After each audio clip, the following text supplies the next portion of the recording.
Welcome back, everybody, to the latest episode of the EFL Magazine Business Podcast. This is Season 3, Episode 1, and today's guest is Mark Pemberton from Studycat. Mark has been pioneering in EdTech for the past 15 years.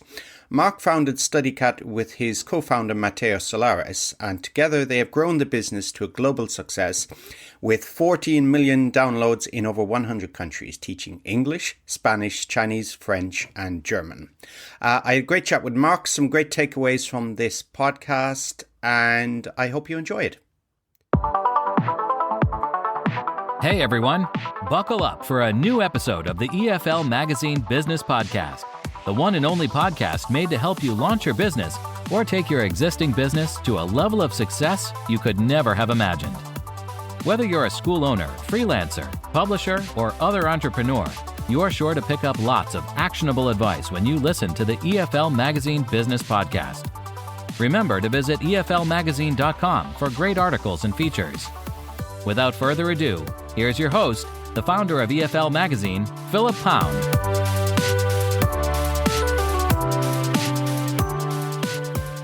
So welcome back, everybody, to the latest episode of the EFL Magazine Business Podcast. I don't know when we'll be listening to this one. Maybe early in the new year. I think we'll maybe take a break over the Christmas period, but you would have known that because you're already in the future. So today it's my great pleasure to introduce to you Mark Pemberton. And Mark is the co-founder and co-CEO of Studycat. That's Studycat, cat with a small c.com. And Mark, Mark, hello, first of all. How are you today? Hi, Philip, and hi to all the listeners to the EFL Magazine podcast. Wishing you all a wonderful 2022. I am speaking to you from the ancient capital of Taiwan, which is a city called Tainan. And for all of you foodies out there, it's well famous for wonderful food. And Studycat was founded here. We started off as teachers and then set up schools and then moved into EdTech as early as 2005, 2006. So we're proud pioneers in EdTech, especially for language learning. Fantastic. So we'll get on to that in just a little moment. But you're in Hainan. I think I've been there. That's near Taroko Gorge. Is that right?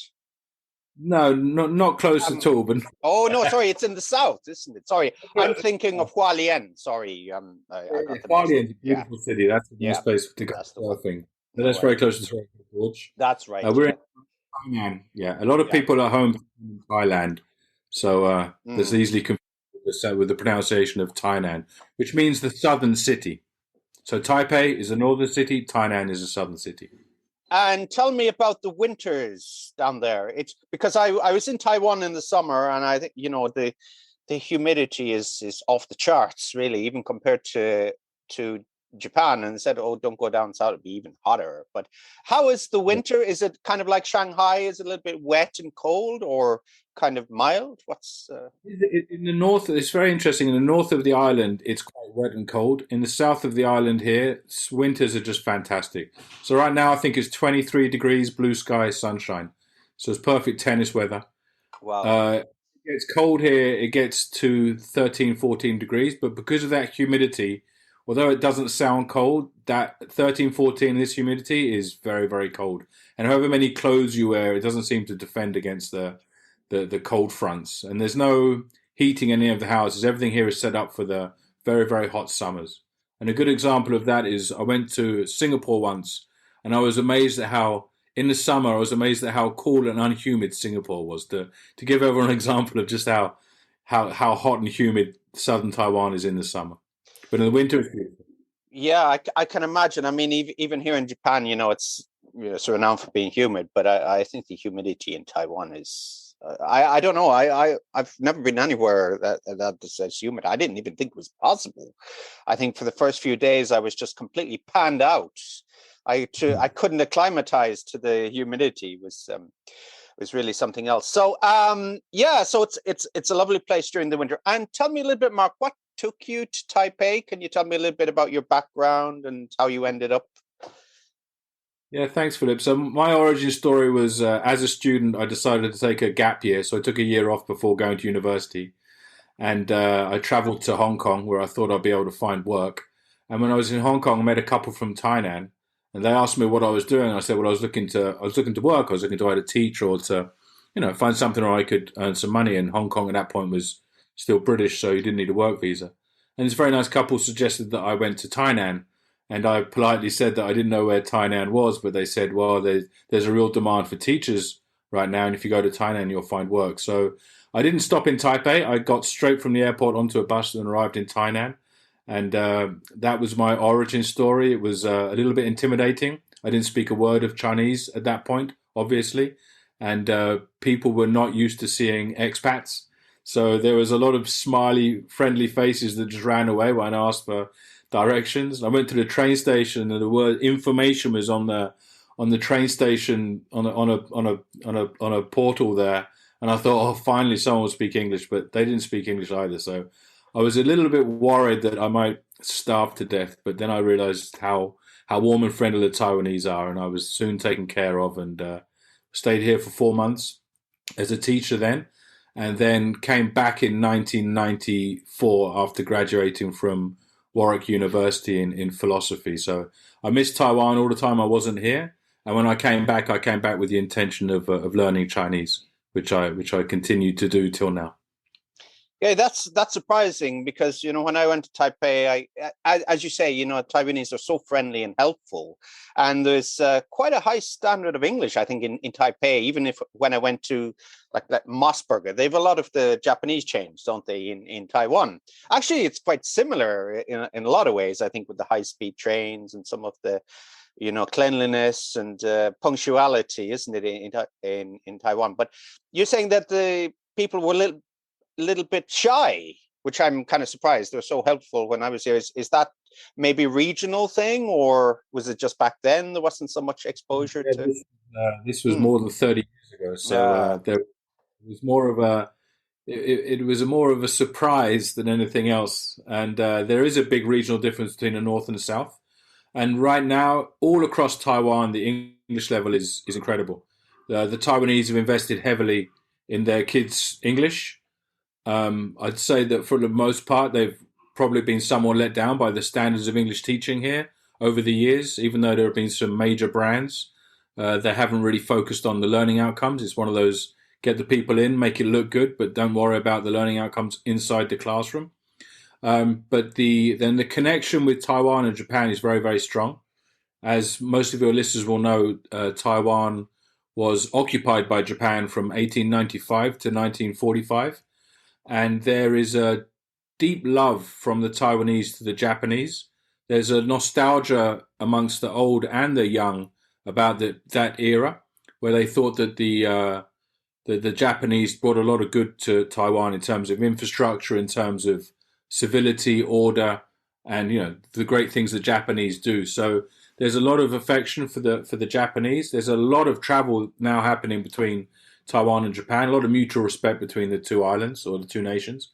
And there's also wonderful food because of that. So, Taiwan is very, very famous for its food. We have excellent Japanese food here. And then if you look at the history of this island, there's food from every part of China. So whether you like, northern, eastern, western Chinese food, there's roots of that on the island. So you get incredible fusion of Chinese and Japanese food.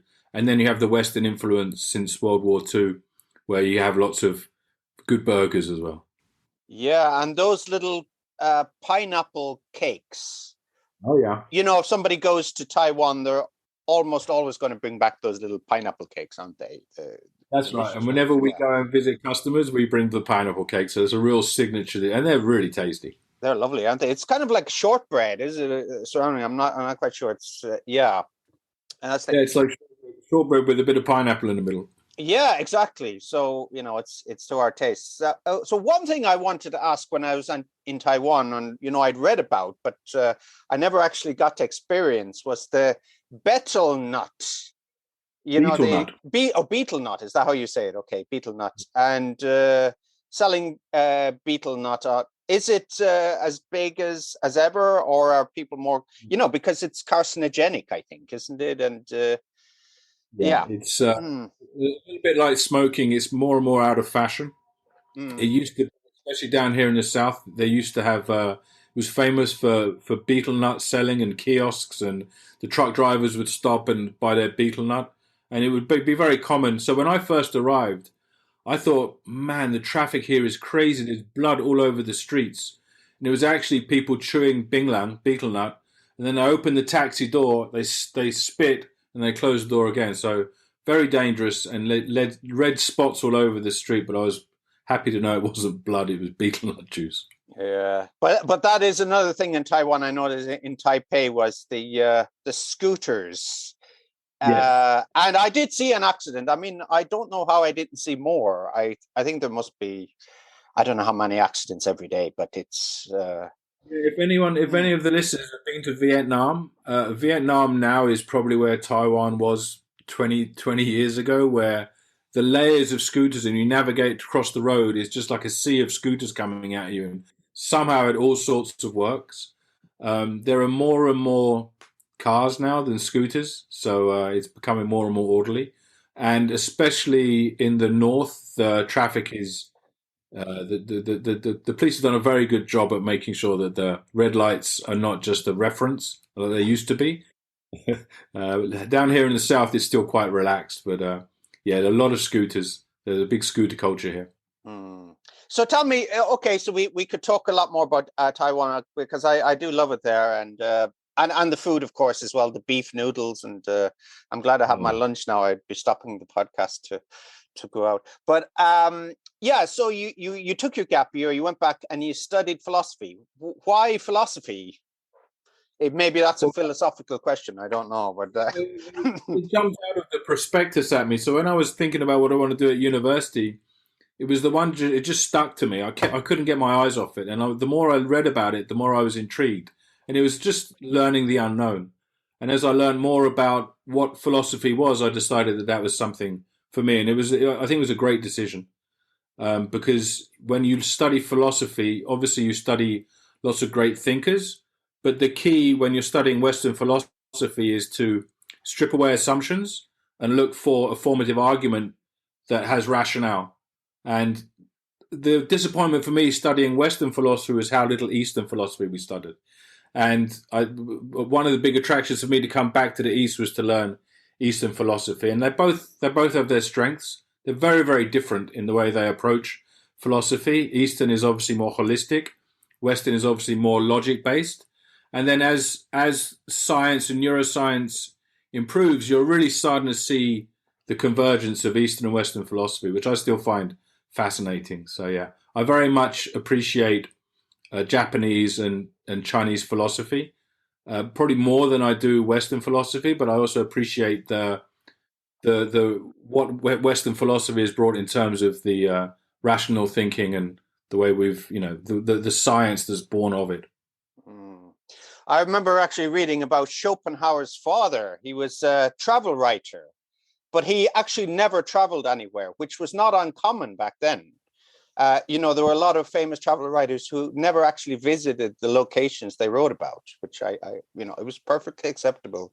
But it's a different age now, with world travel. But so I wanted to, you're learning in philosophy. What and you cover that a little bit, but becoming an entrepreneur, becoming a business person, what advantages were there to learning about philosophy in running a business and starting a business?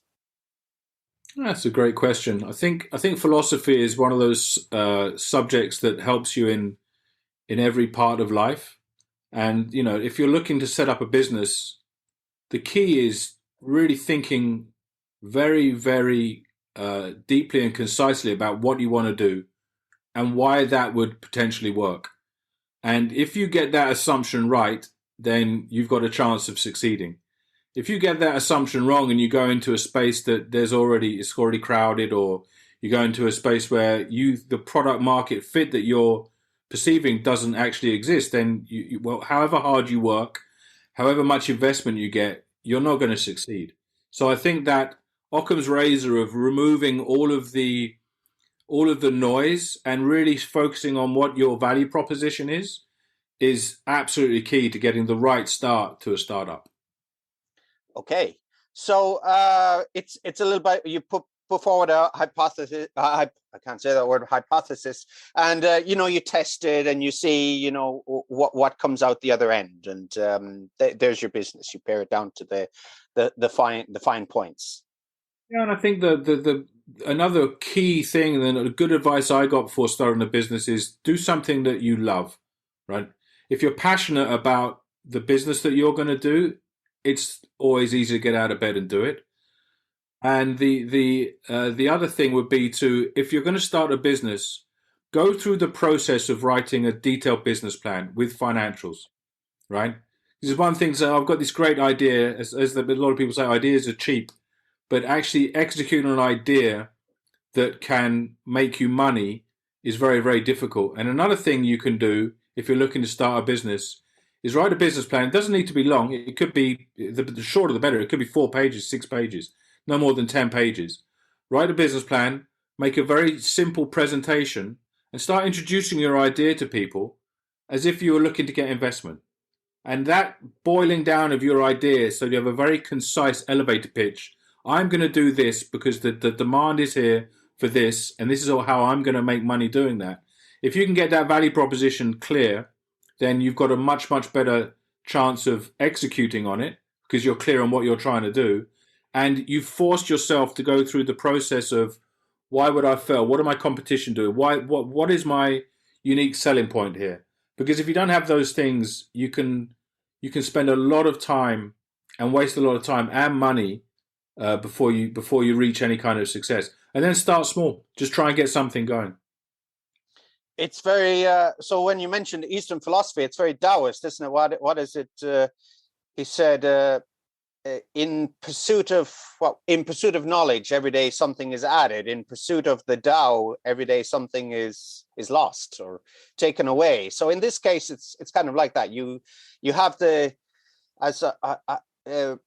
character in Rambo. He said, he was talking about molding John Rambo into this killing machine, and he says, you start with a block of granite or a block of marble, and you chisel away, and then soon you have the perfect, the perfect form. So it's a little bit like that. It's start with the rough, the raw, and then just chisel it down and see what excess you can take away, or what you could be blindsided by in future, and get feedback from people.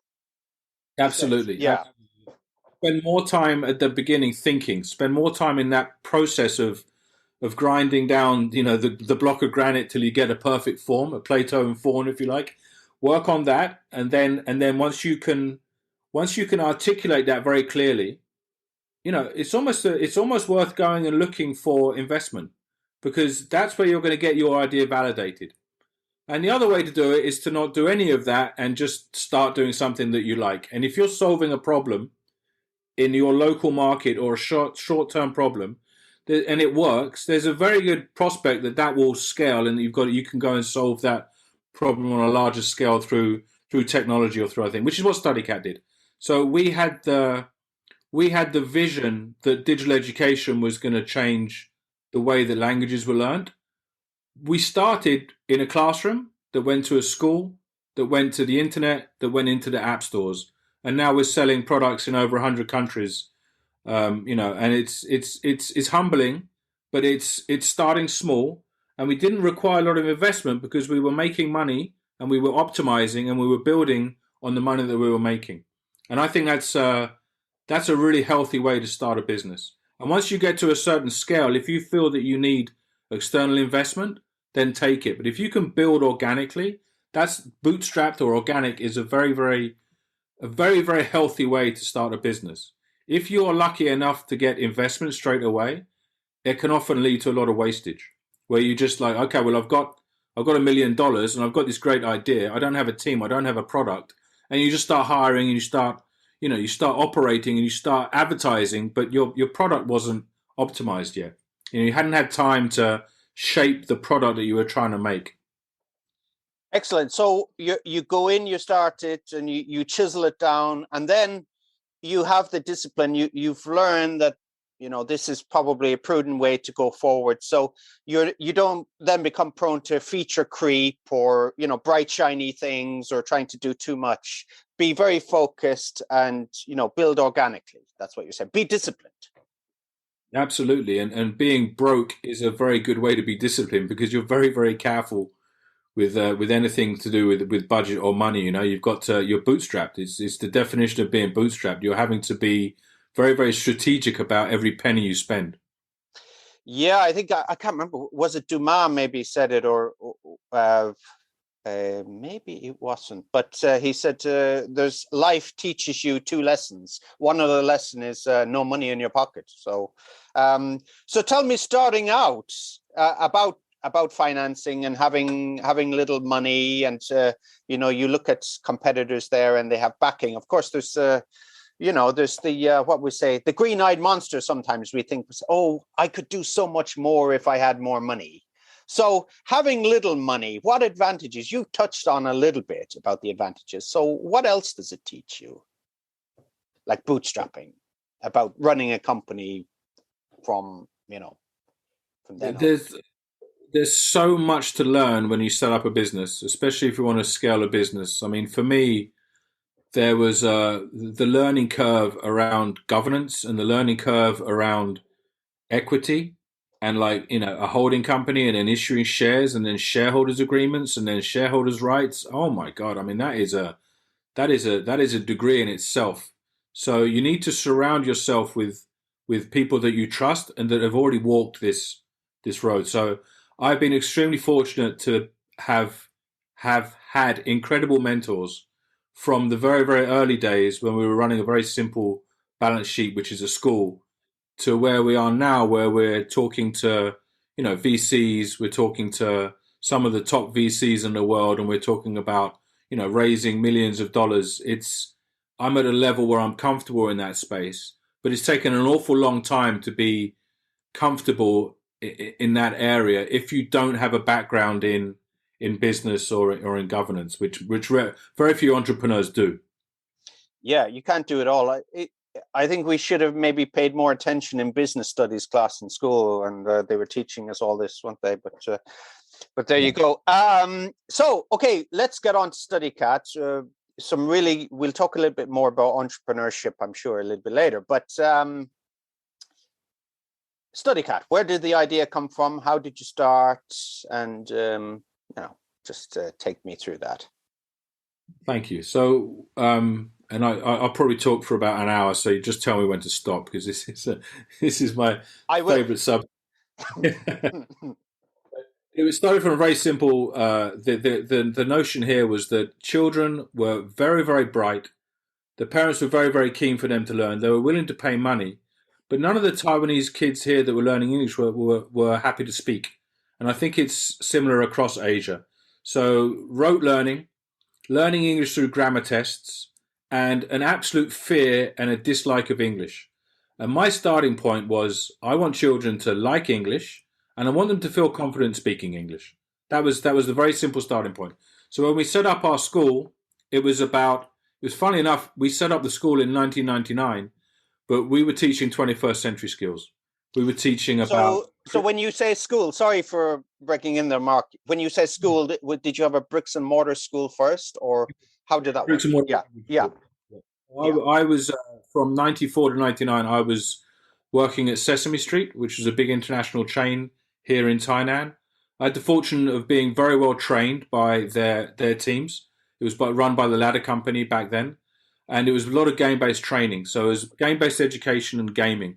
So I went through their training and really, really enjoyed gamifying the classroom, and really enjoyed having fun with the kids, and had a knack for it. I enjoyed, I'm a big kid myself. I still haven't grown up. So I enjoyed being with the kids, really enjoyed teaching, and really enjoyed playing the referee, where you're just playing games all the time, and very, very active classrooms. So our brand is active learning, because we've carried that active learning from our classrooms into our software, into our games, and then into our apps. And it's about active learning is minds-on learning. You're not watching video. You're not watching a teacher speak. You go to language schools today, and teachers are just talking 80% of the time. That is not how language learning should work. It needs to be interactive, where you're playing, you're speaking, you're inspiring the children to speak. So we really focused on this active language learning and active classrooms, and we got great results. So we had children, and we pushed children, we challenged them. We didn't say, I was told a child can learn 4 vocabulary in an hour. That's nonsense. Who sets that? An adult can maybe learn 4 vocabulary. A child can go at 10, 15 an hour if you've got them in the right mindset and they're having fun. So it was all about game-based learning, fun learning, and we got amazing results. But we didn't want to build a bricks and mortar franchise empire. We maybe could have, but we wanted to make it all digital, because then we realized we wouldn't be stuck in the location of just Tainan or just Taiwan or just Taiwan and China. So a lot of companies that started when we started went on to build big franchise businesses. So it may have been a mistake that we didn't just build out a school franchise, but the vision was always to do EdTech. And right now we touch millions of children's lives every day, and they're having fun. And we do what we call pull education. That means the children are wanting to learn. They're asking to get the iPad. They're asking for permission to learn. And that is the thing that makes me most proud, that we're inspiring children and enabling them to learn by themselves. They want to learn. And my learning from the classroom was that children really want to learn. They're inquisitive by nature. And if you just give them the format and let them do it by themselves, they will do it. And I think that's amazing. And I think that's the power of EdTech. So tell me about starting off. What was your first app, or where did you start and where did you scale from there? What did you add? Well, our first app was called, and is our flagship product, is Fun English. So, and it's a very, very popular product in Japan. And Fun English, we put it into the App Store in 2010. So we've just done our first, early 2011. So we're 10 years in the App Store. And I think we were the first language learning app to go into the App Store. And the key was that we started, as soon as we could, we started localizing it. So I think the first language you could localize in the App Store was Spanish, and then Japanese. And the more we localized the language, we were getting natural organic traffic. And to this day, like more than 98% of our business is organic. So again, back to that startup story, we were able to use the organic traffic to talk to the customers and find out what their experience was, how to make it better. If you focus on learning outcomes as an EdTech company, you will succeed. If you focus on user acquisition and getting people in and trying to make as much money as you can, you won't succeed. The only reason Studycat is still here is very humble beginnings and a real focus on users, learner journeys, and learning outcomes, and making sure that the parents could see that. And again, this was transferable from our schools into tech. Okay, so tell me how it works. Is it for individual users? Can you have teams? Can you have competitions? Can it be used in the classroom? Complement lessons? Tell me. Thank you. So right now, so Studycat probably quite uniquely is both a to-consumer company and we're both B2C and B2B. That means we have a direct-to-consumer division and we have a direct-to-schools division. Our direct-to-consumer division is our core.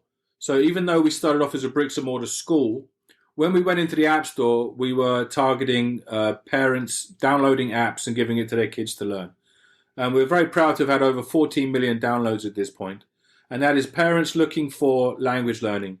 I had an email from someone yesterday, Philip, from a Japanese mum who's raising bilingual kids in Canada, and she was thanking us for Fun French because she couldn't work out how to get their kids to learn French, but they absolutely love Fun French. So we first launched Fun in English, then we launched Fun Spanish, Fun French, Fun Chinese, and Fun German.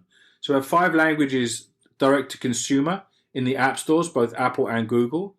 And then around 2017, we got so many inquiries from teachers saying, we love this app, we use it in our classrooms. Is there a schools version of this where I can have class management and where I can have reporting and where I can, assign homework and we thought long and hard about whether to enter B2B because we know what a tough market it is.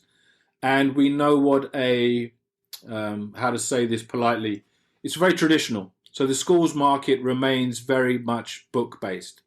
So we looked long and hard at it. We took a lot of advice from some very excellent consultants, and we decided in 2017, 2018 to answer the market and create what we now call a Studycat for Schools. And Studycat for Schools is only for English learners, so it would be used in schools in Vietnam, China previously, Japan, Taiwan. We're in Greece. I think we're in over 20 countries in the world right now. Latin America, US, Europe, and Asia. So we've got a good footprint for Studycat for Schools. And that has a classroom management system. The teacher can autopilot assign activities to the home. And we really focus on a flipped classroom. So the idea is we use our strength as a consumer company to let the learning happen at home. So when the kids come to the classroom, the teacher can see what everyone's done on their homework, can see where the class needs to help with which particular learning targets, and then can base the classroom with software in the classroom around the next activities. So it's pretty cool. It's a very, very sophisticated platform for language learning, and it's cutting edge. We're still developing it.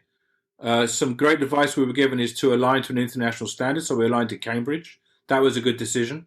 We're seeing governments like Thailand, like Vietnam, a lot of governments around the world, in Europe as well, I think Poland, I think Greece, are using Cambridge as the Ministry of Education Young Learners Alignment. And that means that Studycat can bring this product with an international standard into major private companies. For example, VUS in Vietnam or Hamilton House in Greece. We can bring into these major private school chains with the scope and sequence aligned to an international standard, making adoption much, much easier. Okay, so you started out B2C. You knew the market. It was just, you already had a bricks and mortar school and worked in one. You knew what the parents wanted and what the kids needed. And then you said, go to the B2B market. It's a little bit, it's difficult to penetrate, especially in Asia, as you say, with, textbooks and up until maybe 2-3 years ago, the same here in Japan. It was very much paper based. Is same in Taiwan? I very much so. Yeah, very much. It surprises me how traditional markets in Taiwan and Japan are, because when I think about Japan, I think, well, that's one of the most high tech societies in the world. They must have robots teaching by now, but they don't even have Wi-Fi in a lot of the. Well, at least 2-3 years ago, there wasn't Wi-Fi in a lot of the classrooms in Taiwan, and a lot of the time the MOEs, they focus on the hardware. So okay, let's bring in a smart screen. Let's put smart screens everywhere, but they never focus on the software or the blended learning that the teacher can actually use at the front of the class. So you've got YouTube being broadcast at the front of the class rather than blended structured learning where you're utilizing the technology both at home and at school. So we talk a lot about connected learning as a brand. Connected learning for us is making sure that homes and schools are connected and that parents and teachers are connected as well. And if that data flow is going, then the child has got the best possible conditions for learning, because mum knows what's going on, mum and dad know what's going on, the teacher knows what's going on, and the kid's motivated and learning by themselves with the support of the home and the school. And I think people that can crack that really get the best learning outcomes, especially for young learners. So what we haven't spoken about yet, Philip, is that Studycat is very, very focused on preschool and early childhood education. So we focus on our strength is 3 to 8 year olds. Okay, and it sounds as if the pressure has been taken off the teacher a lot as well. So maybe not so much marking as it's a flipped classroom and it's ongoing process. And then if there's measurability and there's visibility from the teachers, they know what's been done. They are part of the process. This is perfectly said, and I mean we're teachers, and at my heart I'm a teacher, so we always thought about the teacher. First you think about the learner, then you think about the teacher and the parent. Whether the parent or the teacher first, it doesn't matter. They're both key stakeholders in this process. But if you focus on the learner and the learning outcomes, then you enable the teacher to actually teach. Right? I used to stand in the humidity of Taiwan without air conditioners, shouting apple, pen, book. That's exhausting and it's not productive time. If the kids arrive at the classroom with the vocabulary, then you're doing the interaction with like, can you pass me the pen? Does Emily have the pencil? Why don't you give Emily the pencil and you just start playing games using the language? And the reporting system is real time reporting to the parents what's happened in the classroom on a personal level, how their kid is doing. So the teacher doesn't have to do the marking. It's enabling teachers to be more creative, have better use of their time, and enjoy teaching more. And ironically, there's a vanguard of teachers that are embracing EdTech. There's another cohort of teachers that think EdTech is coming to take their lunch or their job, and it never will, right? There will always need to be teachers. Technology will never remove teachers from classrooms. It will empower them and enable them to be better teachers by doing a lot of the heavy lifting of the vocabulary and the sentence and the song learning that they can come in and really enjoy the classroom time. So it's a matter of time, but it's moving very, very slowly. The pandemic has accelerated it, but EdTech has just got so much potential. It's incredible. Yeah, you're quite optimistic about the future of teaching, because I've had a number of people in this space say to me, I'm not sure on this podcast, privately they say, basically teaching is moribund, and we'll all be everything would be replaced by AI in 20 years. So you disagree with that? I completely disagree with that. It won't happen. Okay. It will. Technology will save teachers time, and it will give them more time to have more fun with their students. But the notion that AI will take over and robots will teach, it will come, and it will be amazing, and it will help. And the promise of AI is adaptive learning and personalized learning, and that's something that behind the scenes we're working really hard on. That is super exciting. The notion that one shoe fits all in education is crazy. And the notion that one curriculum will work for every kid it's just dumb. And the fact that we can now say, okay, well, this kid is going to learn a personalized journey at their own pace in a comfort zone. That's the way it should be. So that's the promise of AI, and that's the promise of technology. And teachers worrying about not having a job in the future, there are not enough teachers, and there will not be enough teachers. So enjoy your job. You're doing the most important job in the world, which is teaching the next generation, and don't worry about not having a job. There will be there. Okay, so I'm talking today to Mark Pemberton from Studycat.com. He's the CEO and co-founder of Studycat. So, Mark, I want to move on to the big C.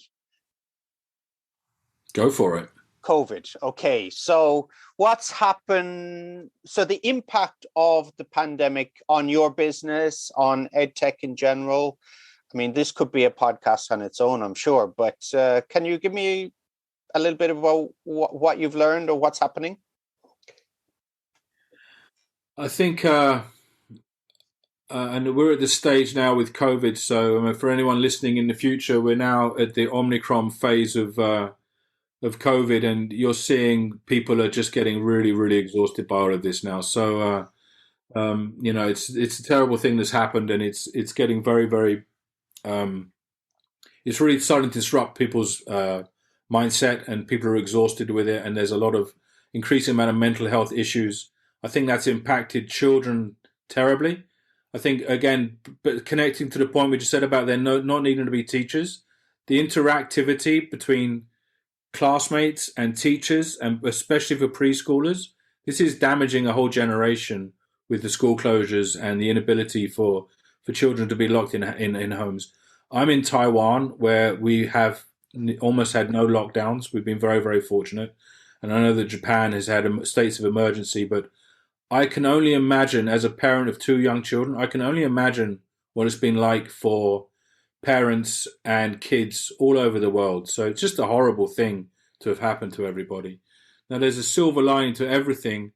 It has completely shaken the status quo in education across the board. And it's forced technology into the classroom and into administrators' minds. And I think, as an EdTech professional, thank God that happened, because that acceleration of convergence of technology coming into classrooms and teachers being forced to embrace it, they've realized that there are many, many positive things about EdTech. And the other thing that's happened on a bigger picture scale is that the space has become very, very attractive for investment. This space traditionally has not attracted venture capital. It's been in the dark waters of investment. People are not interested in it. It wasn't scalable when the early pioneers couldn't get investment. There was no exits. So there's been very, very little support from MOEs. There's been very little support from the publishing players. There's been very little support from the investment community. And that has, in the last 2 years, has changed a lot. So the pandemic has been a boost for EdTech in many, many ways. And that the money coming in now, there are companies listing, there are companies exiting. Busu was the last big news that came out 2 weeks ago, bought by Chegg. Wonderful news for EdTech companies, and a wonderful startup story where they worked really, really hard. They focused on learner outcomes, and they got 10 times their revenue in 2021. So you're seeing these comets are flying almost every day. You're seeing investment coming in. So the industry's been completely shaken up, and that's a very positive thing. Our personal story with COVID, we could see as lockdowns happened, our data was showing incredible spikes in downloads as parents around the world knew that their kids had to be on devices. Do you remember when we used to talk about screen time? Yes. 2018, 2019, it was, how much screen time is right? I don't want my kid to be doing more than 20 minutes of screen time. Well, the pandemic changed that, and everyone was looking for productive screen time. So we saw our downloads spiking as countries went into lockdown. And we did a donation campaign. I think we were the first EdTech company to move to donation. So on February 28th, we moved to a regional donation campaign, and we just wanted to alleviate kids that were stuck at home or weren't able to go to school and offer them free learning. So we went from a regional donation campaign to a global donation campaign, and we were fortunate to get the support of Google and Apple and to be able to reach thousands of families and then tens of thousands of families around the world with our donation campaigns through early 2020. But yeah, so a lot has happened in EdTech because of the pandemic. So I learned just a few weeks ago and never realized it, but I'm sure a lot of the listeners will know more than me. But there's so many old iPads given away each year, isn't there, into maybe more developing countries, and a lot of people can't afford actually apps, or they can't access the payment gateways. But so what you're saying is these people, these families in developing countries, they were able to benefit from Studycat. Absolutely. And impact is something very, very close to my heart. I think if you're in education and you don't care about leveling the playing field, you shouldn't be in education. So we're very proud to support a wonderful charity in Cambodia called the Indochina Starfish Foundation. That's the ISF. Please check it out. It's one of those charities where every single dollar that goes to that charity ends up going to a kid for their education, or feeding that kid, or feeding that kid's family. It's a very small charity. It supports around 800 children, and it takes children from a scavenging community on garbage sites around Phnom Penh, and it brings kids into centers, and it gives them free education, and it feeds them and their families. And it's what they do is incredible, and it's very, very touching. And I have a dream that EdTech, there is a triangle here that could make a huge difference to the kind of families that you're talking about there, which is that if the hardware companies can work with software companies like us, that can work with major charities, Studycat will give accounts to anybody that needs them. If there was hardware in the kid's hand, and then there was a charity that could distribute that, we're talking to Bill Gates, we're talking to Warren Buffett, these big charities. There's a triangle here where EdTech software going into devices, going into the hands of kids in rural India or rural Venezuela or wherever, those kids that want to learn will learn, and EdTech can donate that at no cost to itself. And I just think that's why aren't we doing that? Why are EdTech companies not working with the higher K companies, working with the charities to be getting education into the world? We know that's what makes the big difference, right? So it's something that's very close to our hearts. And any listeners out there, if you need accounts, contact us, and we can sort out accounts for old iPads or new iPads. Any charities out there that are looking for assistance, we're always ready to help. We're very small. There's not a lot we can do, but we can offer accounts, we can offer training, and we can offer setup. And what's the best way to contact you or one of your team about this? Please visit studycat.com, and on studycat.com we've got the hello and the help support. So just contact us, and we will reach out to you very, very quickly and see how we can support. And we'll also put Indochina Starfish, a link to that in the show notes as well. That sounds like a fantastic charity. And each dollar goes to the person. So you're not paying for the CEO's first class travel to the Maldives or anything like that, which I have which I don't like. But we'll move on a little bit. So we talked about your background and Studycat as well, and where you've come from. So I want to talk a little bit more about you as an entrepreneur. So tell me about your typical day. Are you one of these people get at 4 a.m. and have your ice bath, like I had Dave Sperling a few weeks ago, which I've yet to try but want to, or so tell me what's your routine, how you work more efficiently. So for some people it's difficult, or multitasking does not exist. So should you work in blocks of time? Should you eat the frog in the morning? Like do all the difficult stuff and get the big wins out of the way, or what's worked for you? So what works for me is having a very philosophical mindset about the job and about the work, because running a startup and scaling a company as we have recently from say 15, 20 staff to 35 staff there is always more to do. It's never ending, and it can be very crushing. So I'm a keen student of neuroscience. So I look at neuroscience protocols for how you stay healthy and in a good mental state where you can keep going, where you keep motivated and you can keep going. So for me, what I do is I wake up, and the first thing I do is take sunlight. So I wake up around 6:30, and for half an hour I go upstairs on my roof and I take the morning light and I do some simple yoga and meditation. So I get myself set for the day, and this is what I'm going to try and achieve today. And then I start work.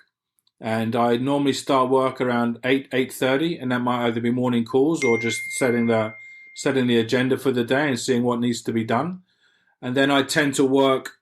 I don't do breakfast. I just do coffee until around 12:30. So that's a very productive.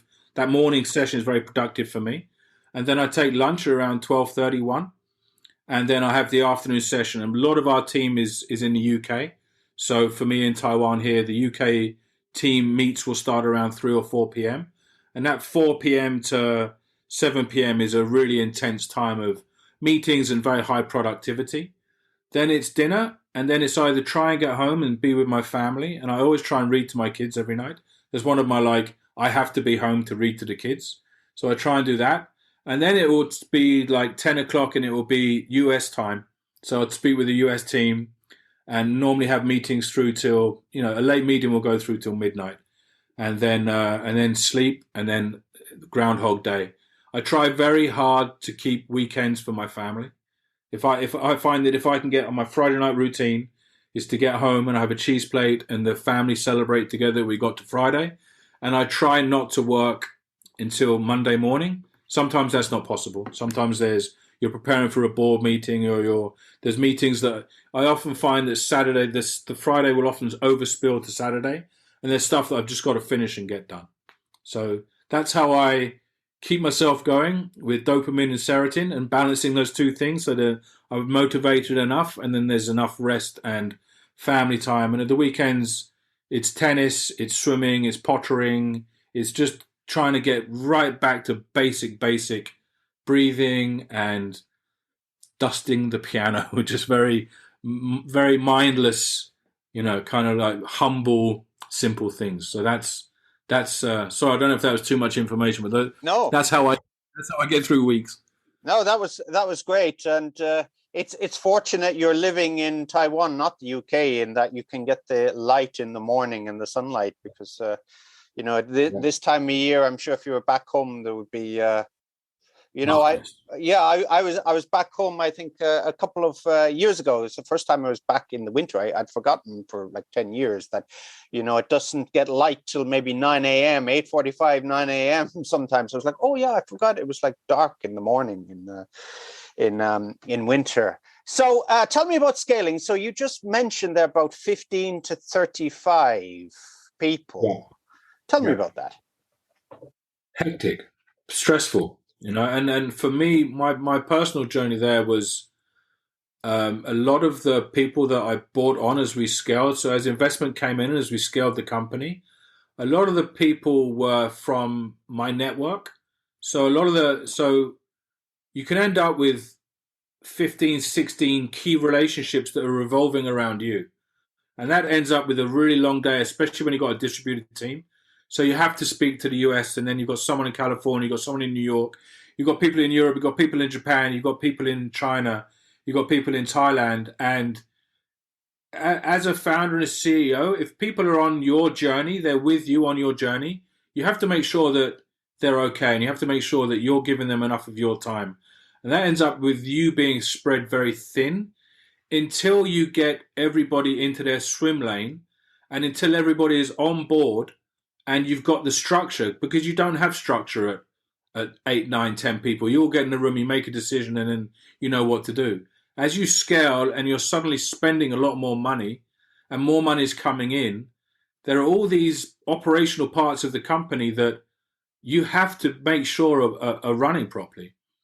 So bringing on a CFO at the right time is crucial. Otherwise, you've got the founders floundering through accounts, which isn't their skill set. They don't want to be doing it. And, back to governance and all these things, they have to be done.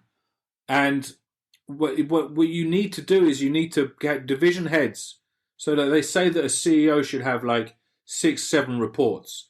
And those reports are looking after everybody else. And we're now in a situation at Studycat where we're an agile company. So we use agile development. And that is about making sure that you're doing bite-sized projects. You're not like, right, we're going to do this. And then you mentioned mission creep, and you're trying to do it, and you're 8 months into it, and you're not sure if it's going to finish. So it's agile development is excellent. I recommend it to everybody. And that is about, okay, this is what we're going to do.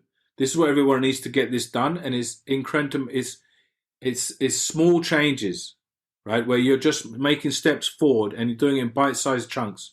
And that has made a huge difference. So we had agile in our development software team. We then moved that into our design team. And now we have agile working across the entire establishment. And it's fantastic because everything's in tickets, everything's organized, and everyone knows which way the boat is going. And you don't get mission creep, and you don't get issues where people, I don't know what they're doing, or they don't know what I'm doing. It's very much a case of like, it's very well organized, and the boat is moving forward, and people know what they're doing. And then my job becomes much, much easier. So everything is transparent. Everybody has visibility on it. Everybody can.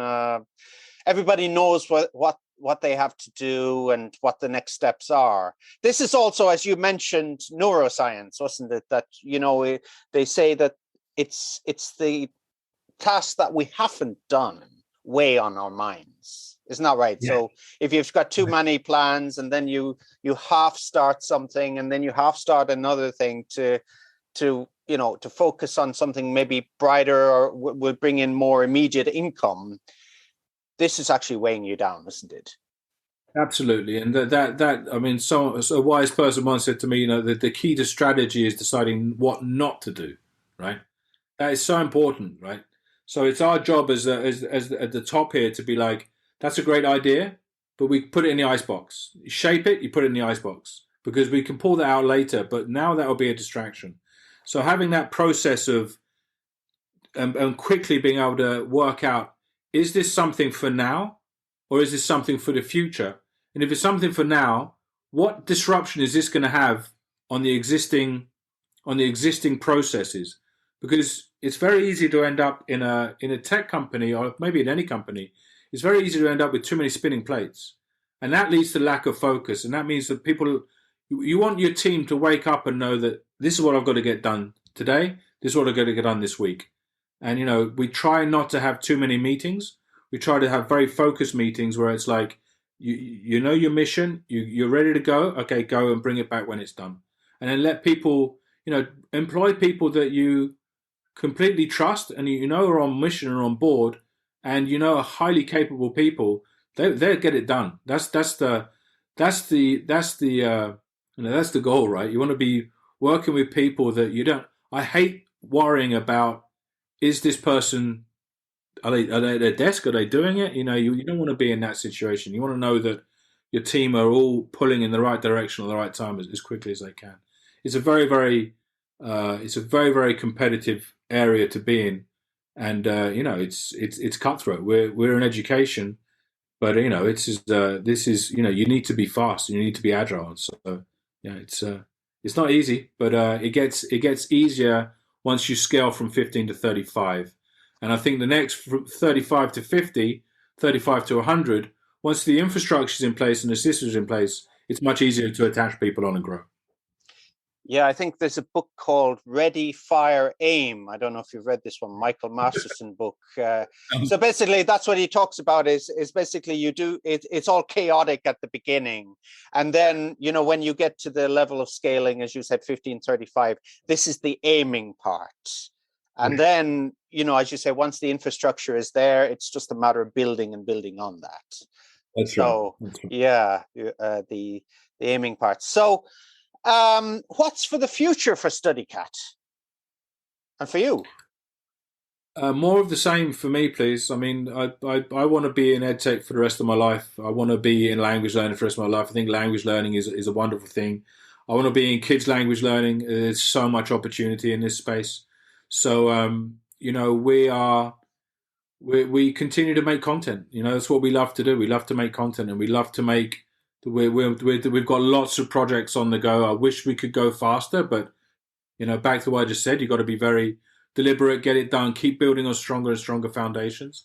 So I was asked, that the lady that wrote to me yesterday about saying how much she loved fun French, she asked me if we could make fun Japanese. That's always something we've wanted to do, but we're not going to do that straight away. But one day we would like to do more languages. Fun Japanese, fun Portuguese, fun Italian would be the next 3 languages we would do. For now, we've got to just extend the content that we've got in our apps. So we're getting a lot of success. Our top market is the US for fun Spanish, and we need to put more content in fun Spanish. So for the last year, we've been really focused on data, making sure that our data infrastructure is set up across the board.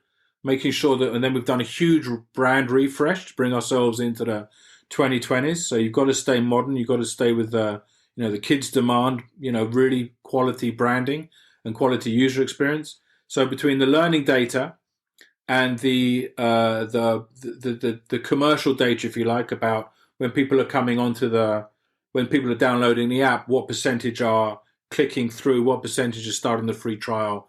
There's a whole load of data in there that we've taken to another level. So we've had we call it the lights on year. This year we've got the lights on and we've got the branding up to date. Next year we're going to be about product extension. So for example, Fun English has 14 themed lessons. We want to try and get it to 20 next year. So we're gonna lengthen the content, make more content, make more fun for the kids, and that will extend our lifetime value, which is our LTV, which is a key business metric for what we do because we're a subscription business. So the LTV, the longer the kids stay subscribed and are learning or having fun, then the higher our lifetime value as a product is. That means that when we start doing more than advertising trials, the CAC LTV, which is the cost of acquisition for a customer compared to the lifetime value, we get 2x, 3x, which is what we're striving to do. Then we can scale much faster. So we're at an inflection point, to be honest. And next year will be hopefully a lot less stressful than this year, a lot more fun as we make more content and as the business scales and grows. I was just thinking a while back when you said that most of your job is having meetings, all day. I think a lot of people may be listening to the podcast and, want to maybe have started their own business or thinking about, breaking out and starting something. Think, oh my God, the job of a CEO is going to have meetings all day. But you enjoy it. It's productive meetings. It's not the traditional, if you want nothing done, have a meeting. It's actually moving forward.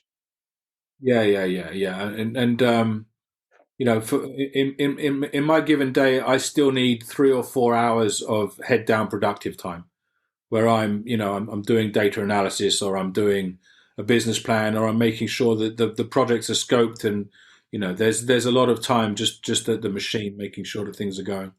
Yeah, it's not all meetings. Okay, so you mentioned, we'll finish up pretty soon, but you mentioned, there's a lot of areas you can't go after. You have to discipline yourself. But for somebody starting out maybe in EdTech or looking in this market, where are the opportunities?